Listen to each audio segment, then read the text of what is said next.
অনেকে নাস্তার সময় কেক বা পাউরুটি বা অনেক কিছু বানান না, আপনারা নাস্তা বানানোর জন্য যে আইটেম করেন সেখানে ডিম ব্যবহার করেন।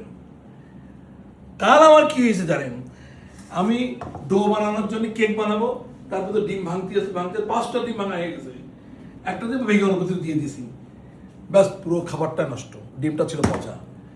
এই জন্য প্রিভেনশনটা কি, যে পাত্রে ডিমটা মিক্স করবো এরকম একটা ছোটো পাত্র নিয়ে নেবেন, নিয়ে ডিমটা ভেঙে ওইখানে দেবেন, একটা করে ডিম ভাঙবেন ঢালবেন, একটা করে ডিম ভাঙবেন ঢালবেন। যদি কোনো পচা ডিম এসে যায় তাহলে তো এই পাত্রে আসবে, এই পাত্রে যাবে না, তাহলে এটা বেঁচে যাবে। আর ডাইরেক্ট ডিম ভেঙে যদি এখানে দিই পুরো খাবারটা নষ্ট হয়ে যাবে।